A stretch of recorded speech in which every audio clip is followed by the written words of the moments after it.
Take a breath. Sir, take a breath.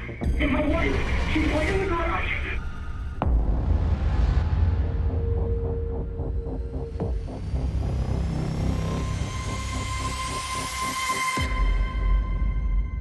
There's a rare type of homicide known as matricide. It's when a mother is killed by her own child. Statistics show that when it happens, the mother is usually killed by an adult son. And that is exactly what played out in a suburban Detroit town when a promising young high school valedictorian was accused of murdering his mother in a particularly brutal way.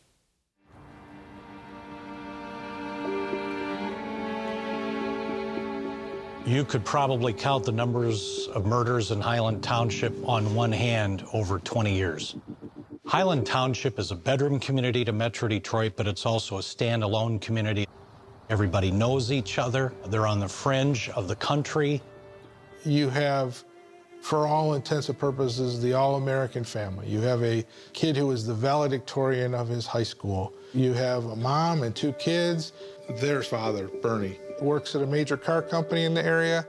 Their son, to be accused of killing his mother, I think it shocked the community. It just shocked everyone. This could be any family that you would know. This could be an extension of your own family. It was everybody's family, in a sense. There was more victims than just Ruth Pyne. We always felt that the biggest victim in this case was Bernie's daughter, Ruth's daughter. She was a young kid that witnessed something that no child should ever have to witness, and will probably never get that vision out of her head.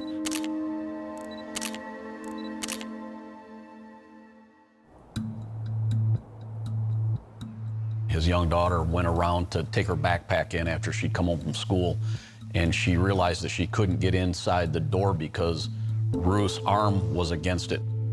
And she yelled out to Bernie, at which time Bernie come running around, and Bernie pulled that door open and saw his wife laying there. 911, where's your emergency? There's blood everywhere. Sir, you gotta calm down so I can understand you. Take a breath. Sir, take a breath. Bernie called 911, and he was so emotional. A tape like that is just chilling to hear. And my wife, she's right in the garage. There's blood everywhere. I don't know what's going on. It was very obvious that this was something of personal nature. The injuries were catastrophic. She had some blunt force trauma, or what appeared to be that, to her head, and what appeared to be some stab wounds to her neck. When Jeff was called back home by his father, I wanted to look at Jeff when he arrived, so I was out in the front yard and I wanted to see his reaction to what he was coming home to. Then I looked at his hands and I saw some fresh injuries to his hands. I pulled the paramedics aside and I asked them to question him about the injuries to his hands, to try to lock him into some type of a statement. The Band-Aids were starting to come off, so my partner asked Jeffrey if she could rebandage his hands. And he said yes, so he took the Band-Aids off, and there were what looked like there used to be blisters there. And we asked him what happened, and he said that he was at work and somebody had thrown him a pallet, and he caught the pallet. In my head, I'm like, there's no way those injuries were from that. I think in any homicide case, when you have one spouse that is a victim of a homicide, you automatically are going to look at the other spouse right away. Bernie was seeing another woman that Ruth had actually caught him with having dinner at one time. But we were able to clear Bernie almost within hours. We interviewed somebody that was with him having lunch at the time that the homicide happened. In speaking to Jeff, he had indicated that for our purposes, he probably was the last person that we knew at that point that had any contact with her. Jeff claimed that he left the house around 1:30. He knew that Bernie and his sister would be home at shortly after 2:30. So the window for this opportunity was very small for a total stranger to come in off the street, be able to inflict injuries like this on somebody that had no enemies. Jeff came up with alibis that we blew out of the water. I said, give me something to be able to go to the prosecutor's office that would go to bat for you, any type of an excuse of why this happened. And he cried and never said, I didn't do this. All rise. The Oakland County Circuit Court is now in session with the Honorable Leo Bowman presiding. The courtroom was filled mostly with people in support of Jeff, but in support of this family. And it was difficult for them to fathom that this honor student, this star athlete, could be driven to kill his own mother. The evidence will show that on May the 27th of 2011, Ruth Pyne was a 51-year-old woman that lived in Highland Township with her daughter, Julia, who's 10, her husband, Bernie, and the defendant, her son. We know that her son, Jeffery Pyne, murdered her. Now, he took an object like a 2x4. He took that, and he was holding it, and he hit her in the back of the head. And he hit her again, and again, and again, and again, and again, and again, and again. But that wasn't all, because when he was done doing that, he turned her over and he killed her again. He produced a knife and he stabbed her. He stabbed her in the neck on the left. And he stabbed her again, and he stabbed her again, and again, and again, and again, and again, and again, and 16 times he stabbed her in the neck. This was an angry, angry killing. It was the result of years and years and years of things that had built up living with a difficult person who was bipolar. And at the end of the trial, I'm going to come back and I'm going to ask you to return that verdict. Thank you. I want to make something perfectly clear before I get started, and that is we're not exercising a defense of insanity or self-defense or some other excusable homicide. We utterly, categorically, absolutely reject any notion of this unsubstantiated claim that Jeffery Pyne is responsible for the death of his mother. Somebody else committed this crime. We believe the evidence will show you that. Mr. Champion was, if you will, a green defense attorney, in my opinion, who had never tried a murder case. He was in over his head when it came to John Skrinsky, who was a seasoned prosecutor. At the end of this case, you're going to have more questions than answers. The more you learn, the more you're going to find out you don't know. Evidence is not going to provide you with any help there. Nobody knows who killed Ruth Pyne. The people's case is a circumstantial case. We believe their evidence will not prove this case beyond a reasonable doubt. I counted 16 stab wounds in that little area. There's no question that Jeffery Pyne was chronically traumatized.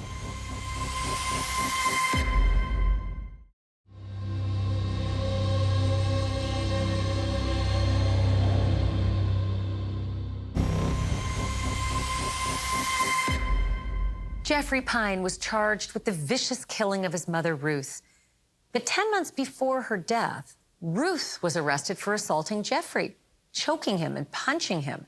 She spent 2 weeks in jail and was temporarily committed to a mental hospital for the 4th time in a decade.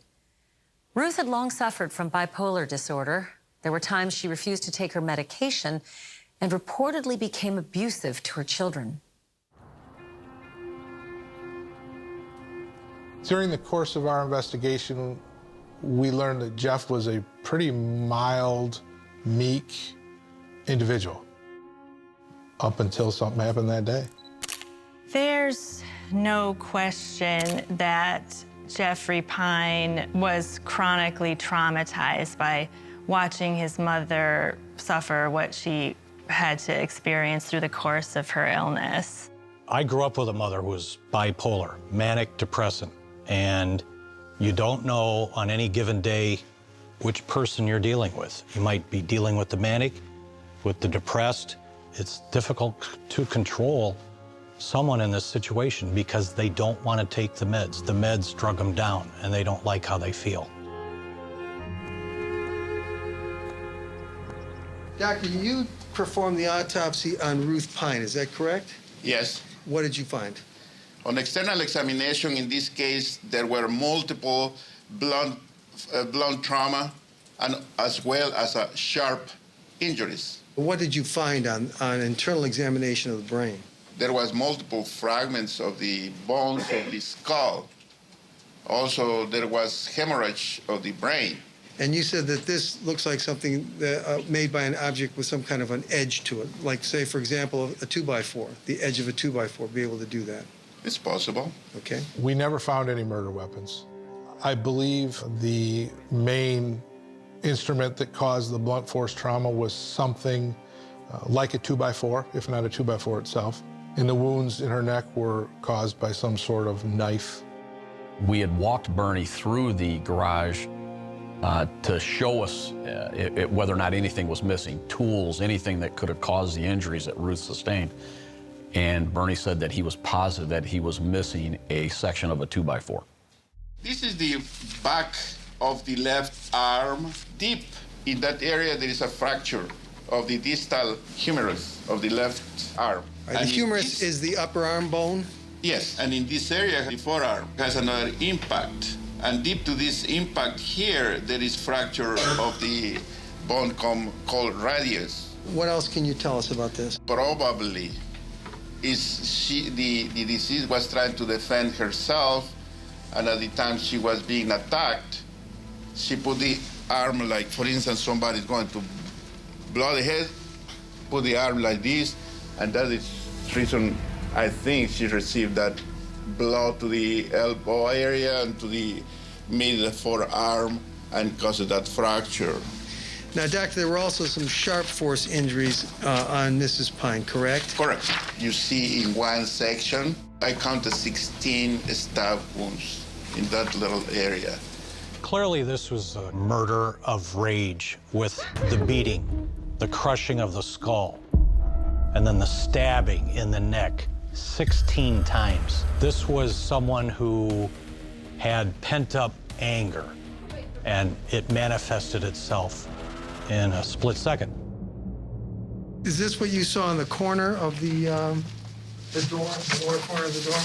There's portions within the stain itself where you see some heavy matter, big chunks of tissue or coagulated blood, besides just a fine mist type stain. The object that caused that would be low to the ground in order for that stain to be produced in that area. And you would agree that with the amount of blood at that scene, that the attacker or attackers would have had blood on their clothes, on their hands, on the weapon? I would suspect that a suspect would have some blood on them, yes, sir. It did bother us that there wasn't viable evidence right there at the scene linking Jeff, but there often isn't at homicide cases. Our crime lab did some testing inside of the home where the laundry room was at, and there was traces of blood that were located at wash tub. What were you saying about the faucets? The test, presumptive blood test, was done with the hemosticks on the trap to the laundry room tub, as well as the faucets for the tub. Why did you do that, sir? Just from my experience in the past, where people have cleaned up at crime scenes, washed up before leaving the scene, which would leave blood in the traps as well as the faucets.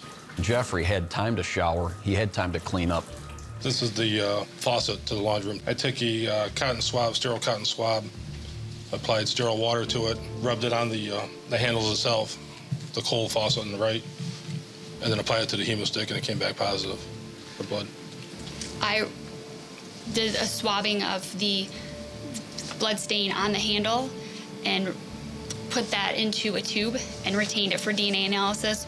The blood stain, possible blood stain from the laundry tub handle matched Ruth Pyne, her known sample. Now, you have no way to know how old that blood is, correct?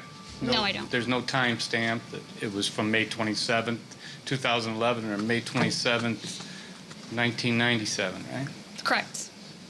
I like to point out the hour of around 2:50 in the afternoon on May the 27th of last year. Do you recall that date and time? Yes, I do. Okay.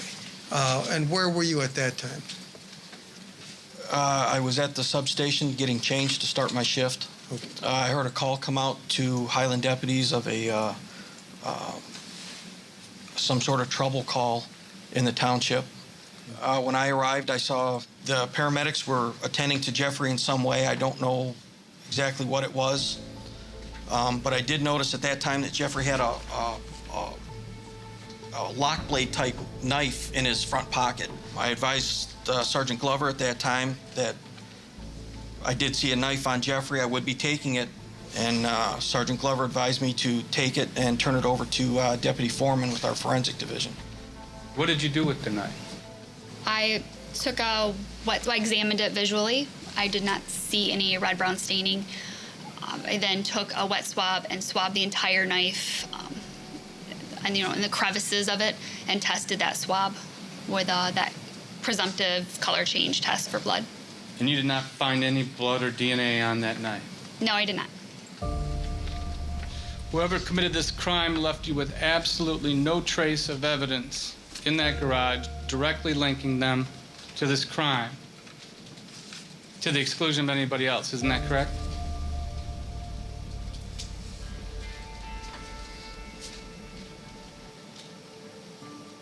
You were one of the lead detectives, right? I believe there's evidence that links someone to this crime, yes. Directly? Circumstantially, we'll say. Okay. Not directly. The answer would be no, right? Sure.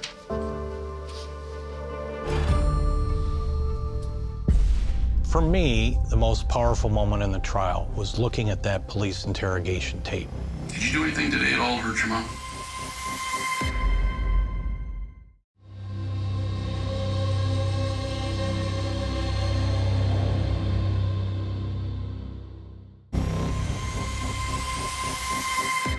Jeffery Pyne never testified while on trial for the murder of his mother, but in a way, the prosecution still put him on the stand by way of a video recording.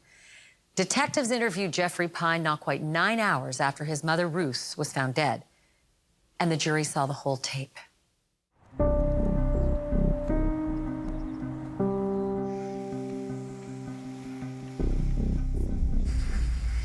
Tell me about your day today.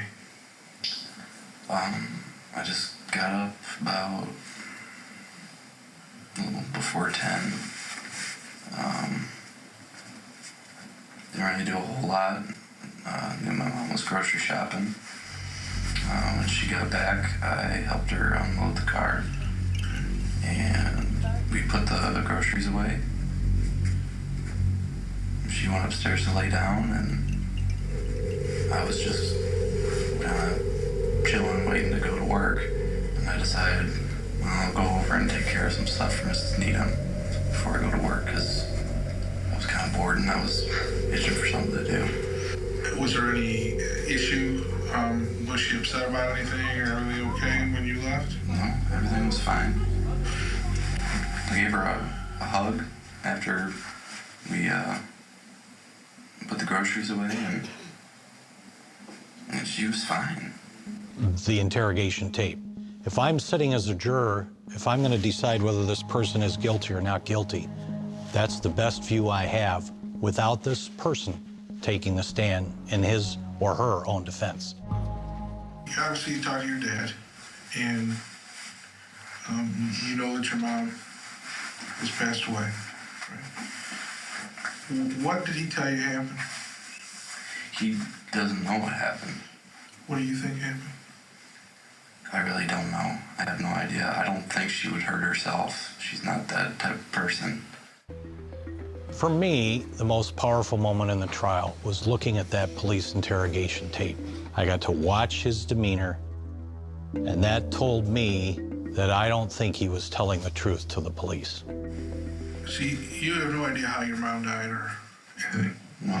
Okay. Your mom was murdered. Someone killed your mom.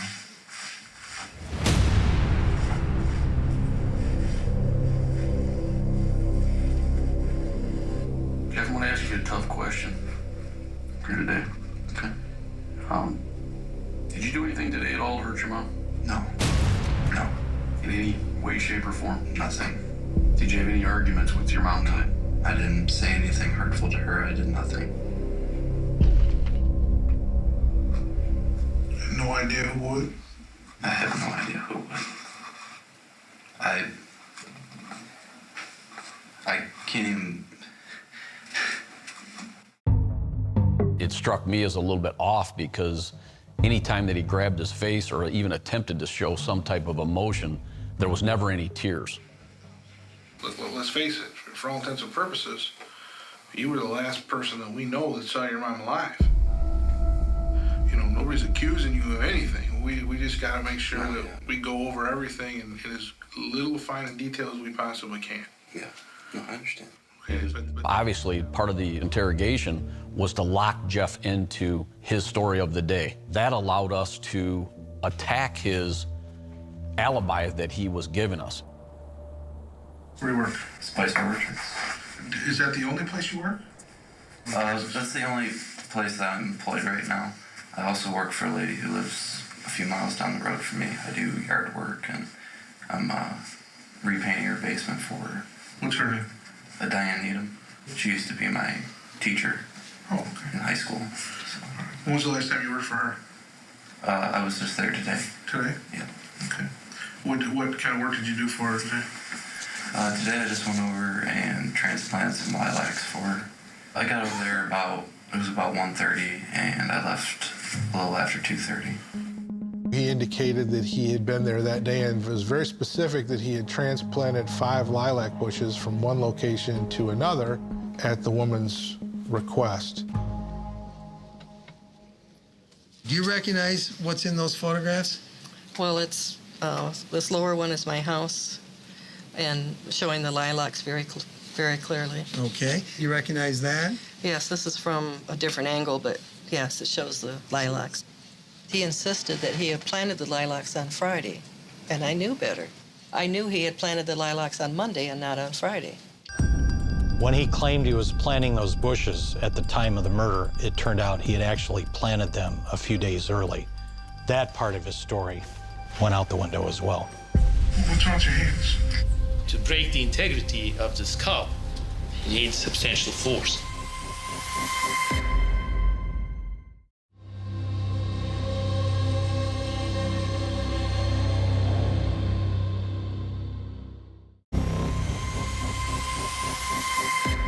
During the murder trial of Jeffery Pyne, the most analyzed evidence seemed to be the fresh blisters on his hands.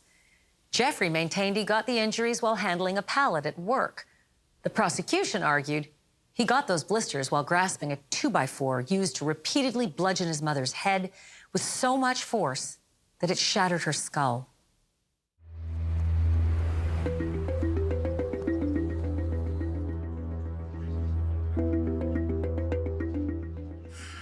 What's wrong with your hands? This was from work today. I was flipping over a pallet on my way to check the bathrooms, and as I was flipping it over, my hand got caught in there and just tore off the skin. Can I see it? I mean, can you undo that? Yeah, you can. I can kind of pull it back a little bit. You can see it just rip the skin right off. Let me see. I want to. Yeah. That looks painful. It kind of stings when you push on it. I'm just trying to keep it covered up. Give us just a minute, okay? Okay. When we left the room, we had discussed what had taken place so far in the interview. We discussed the wounds that he had on his hands. And obviously, those were things that raised suspicion with us. Jeff, can you take the bandages off your hands for us? I should take the pictures of those, okay? Describe to me how you grabbed that pallet. And where that pallet's located. It's in the back of the store. How did you grab the pallet? I'll show you here in just a minute. Let me see those for a second. When I was younger and prior to police work, I worked moving many pallets over the years, and I knew that there was no way that those injuries came from moving one wood pallet. Describe to me what took place with that pallet. I was just laying on the ground, flat. Okay. I picked it up like this. I used my foot to kind of give it a boost because there was a stack of pellets. Right. So I gave it a boost, and my hand got caught in there. And it just kind of stuck. And I caught it, and I just kind of shoved it back on there. He came up with this answer that he had gotten them working where he was moving pallets and injured his hands that way. But when they went back to the business to double-check his story, it didn't hold water. How often have you picked up pellets since 2009 when you started working there? Daily. Hundreds of times? Yes. And you've never injured yourself in a manner that's depicted in these other pictures I show you, 14, 15, and 16? No. You ever try to injure yourself in that manner? Yes. Were you able to? No. What did you do to try to do that? I tried multiple times picking up pallets in multiple different ways, and I couldn't do it. You were trying to hurt myself, yes. You were trying to simulate the injuries in 14, 15, and 16? Yes. And you couldn't do it? No. Doctor, you were asked also to review some photographs, were you not? That is correct, sir. Now, the fact that these blisters are located in symmetrical places on each of the hands, is that suggestive of anything? Well, it's suggestive of some simultaneous effect on the skin of both hands. And that means that both hands have been used to grasp an object that would have created this. And what type of an object would you say is making wounds like that? In this type of situation, a rectangular object would have been an explanation for this, because that particular area of the skin of the hand, both hands, would have been exposed to an edge of a rectangular object. Is it possible that the same object that created the wounds on Mrs. Pyne's head created the same blister wounds on Mr. Pyne's hands? Yes, it is. Can you tell us the force being applied against the hands in creating those kinds of symmetrical wounds? Would be very, very substantial mechanical force. To break the integrity of the skull, you need substantial force, which is clear here with the fragmentation of the skull.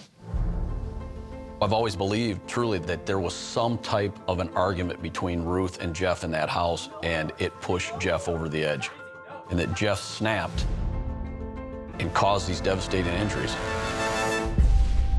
He became emotional often, and almost every time it was about his mother.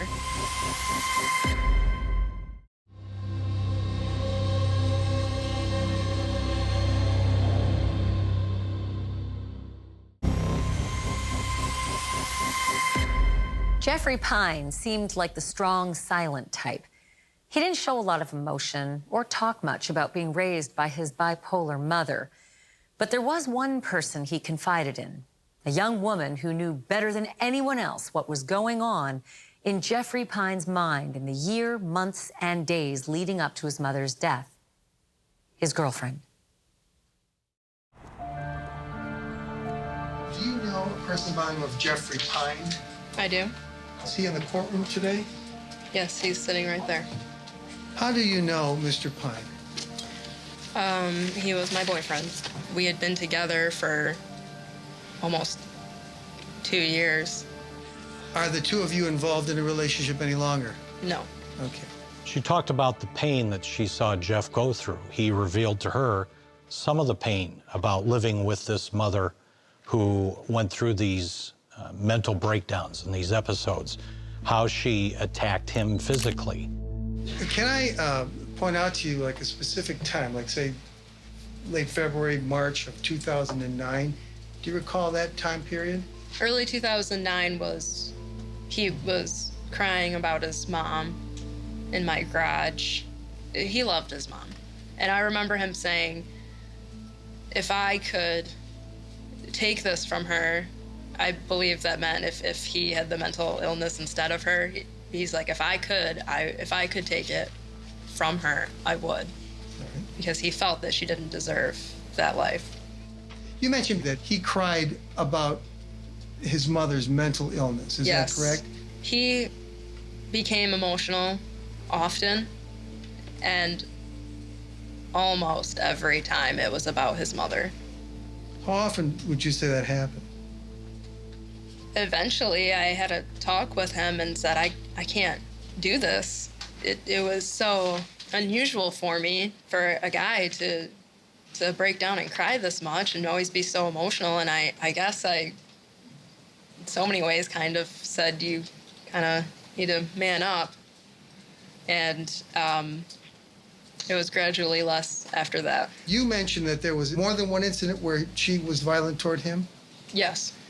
There was one incident where she accused him of stealing her debit card.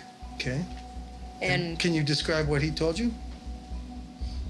He said that when his dad left, she went upstairs to interrogate him about it, and she didn't believe him and that she hit him. Where? In the face. I want to point out that sometime in 2010, did he ever tell you regarding her doing anything with weapons? Yes. What did he say? She had been storing knives in the headboard of her bed. Paranoia is common in a full-blown manic episode, and when it's reached the point of psychosis, that individual has lost the capacity to distinguish reality from this belief that they're going to be harmed or their children are going to be harmed. You said that she had been violent toward both the children, or just him? I remember him telling me an incident where she had raised her hand to Julia. I believe either he walked in or Bernie walked in before she could hit her. Him living at home, did he ever express to you any kind of desire about moving out of that? He wanted to move out, but he did not have the financial means to do so. Besides the financial means, was there any other reason he did not move out? He felt bad leaving Julia there, and he was worried for her. It was a vicious cycle of Ruth getting off of her meds and being hospitalized and being on them and then getting off them again. Anybody who has known anyone who has been like that, who doesn't take their meds, those people are out of control. And that family had to live with that for years. We don't know what happened in the Pyne family, how long those episodes were and how awful they were. We don't know. Did there ever come a time when you learned that his father might be taking some kind of actions regarding a divorce? I believe it was in 2010. Did Jeff ever indicate that he talked to his father about the divorce? I would ask, why isn't this moving along? Have you spoken to your dad about it? And he goes, I can't. He said, if I keep trying to mention it to my father, I get screamed at. He would get screamed at by Bernie. As a result of Bernie's not taking action on the divorce, did Jeff ever tell you what he might have had in mind? He told me that if Bernie did not divorce her by summer, that he was going to move out and get his own place because he couldn't take it anymore. She was another view inside this otherwise closed home of the horrors that went on, and I went to the prosecution's theory that that's what brought the anger level so high for Jeff to want to kill his own mother. Mr. Champion, the people have rested at this point in the trial. The court turns to the defense. Is it your intention to call any witnesses? Your Honor, at this point, the defense rests. Mr. Champion, I think he thought that the prosecution did not prove this case. Therefore, he didn't need to put on a defense. Those of us covering the case, we kind of looked at each other like, seriously? That's going to be it? We couldn't believe it. Some cases are like jigsaw puzzles. In this case, when you put those pieces together, the picture that it shows is a woman who was murdered at the hands of her son. That's what the pictures show. You will find that there's only one verdict that you can come back with, and that is that the defendant, Jeffery Pyne, is guilty of first-degree premeditated murder.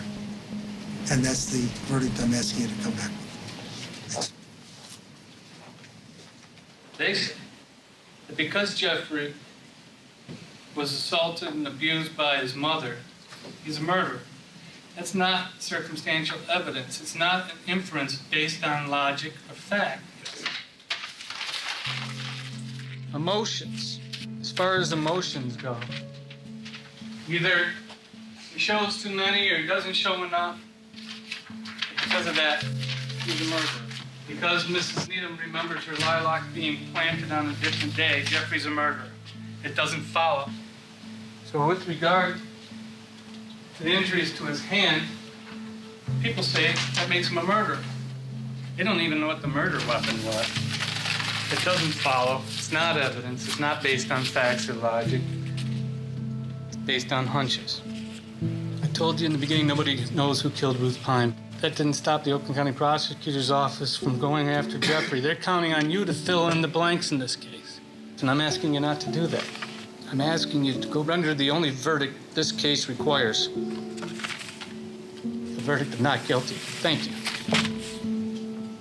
I received a note indicating that the jury has reached a verdict in this case. My sister Ruth was a victim.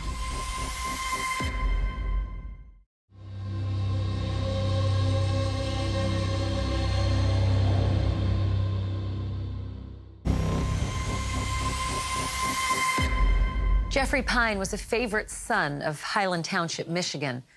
But now he was charged with the heinous murder of his mother, Ruth. A jury of his peers was about to choose his fate. Which would it be? Guilty of first-degree murder? Guilty of second-degree murder? Or not guilty at all? The verdict came after 10 hours deliberation. I'd ask that the jury foreperson please stand. Sir, as the foreperson of the jury, I received a note indicating that the jury has reached a verdict in this case.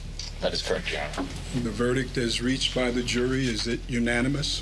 That is correct, Your Honor. Mr. Pyne, sir, I'm going to ask that you please stand.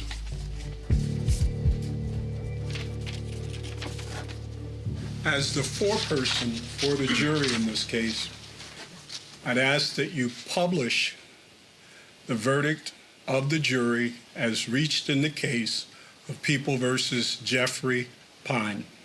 Okay. In the People of the State of Michigan versus Jeffery Pyne, we, the jury, find the defendant guilty of second-degree murder.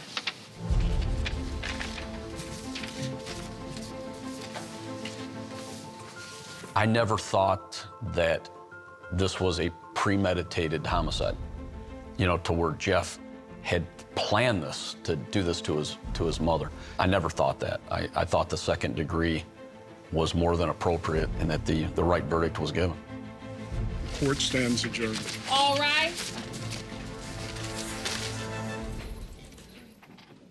I think most of us thought there would be guilty of second-degree murder, which is what the verdict was. There wasn't first degree, it wasn't pre-planned, it wasn't premeditated. But I think the evidence was very strong that Jeff killed his mother.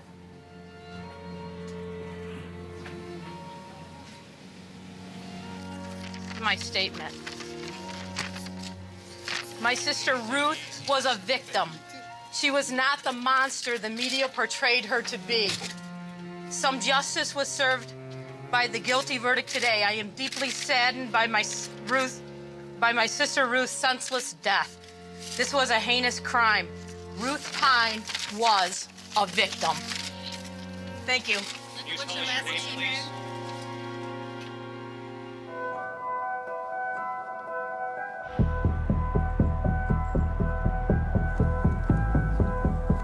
Mr. Pyne, is there anything that you would like to say prior to the court passing sentence? Yes, I want to address the court by saying I continue and will always maintain my innocence in this crime. I hope and have faith that one day the truth will be made known and I will be acquitted. However, Your Honor, I do realize that because I was convicted, you must sentence me. And I accept this is the duty of the court. I do, however, ask you for leniency and compassion in my sentencing. In doing so, considering that I have no previous criminal record, no history of violence. Good afternoon, Your Honor. Dear Judge Bowman, I'm going to read my daughter's first. My name is Julia Pyne. I am 12 years old, and I am a victim of this crime. I miss my mom, Ruth, very much. My brother Jeffrey and I are very close, and I miss him very much as well. He is a great big brother, and I ask you to send him home very soon to me and my dad because we love him very much. Both my partner and I are parents. I mean, we definitely hated to see Mr. Pyne go through this. Honorable Judge Bowman, my name is Bernard Pyne. I am a victim of this crime. I miss my wife, Ruth, very much, and I'm doing the best I can to raise my daughter as a single parent. The jury rendered its verdict. However, nobody knows who killed my wife. I am sure that my son had nothing to do with this, but must try to live with the verdict. I would ask for leniency in his sentencing so that what is left of our family can be put back together. Jeff did not take responsibility for this murder. I can't speak for the judge, but I think that probably factored into his mind how many years to give him. One may never know just exactly what went on in this home at the minute and at the hour that Mr. Pyne, who stands convicted of killing Mrs. Pyne, what went on to give rise to this. If there was some information available, it could assist the court in determining whether or not some leniency, some compassion, some departure away from the recommended sentence in this case is appropriate. But there simply is not. This court sentences the defendant to 20 years to 60 years with the Michigan Department of Corrections. That is the sentence of this court. You may take the defendant. The court stands adjourned. All rise. Let's go. My reaction was that he was a kid who must have been terrorized and didn't deserve the kind of upbringing that he had. And I think the whole family was failed by the system. Well, I think the major takeaway from this is that no one knows what goes on behind closed doors in people's family. Nobody really knows what it's like to deal with someone with mental health issues unless you're living in that family. Jeffery Pyne is currently incarcerated in Michigan's Ionia Correctional Facility. While in prison, he began corresponding with a woman from Australia and eventually married her. That wife now lives in Michigan. Jeffery Pyne still maintains his innocence. I'm Ashley Banfield. Thanks for watching.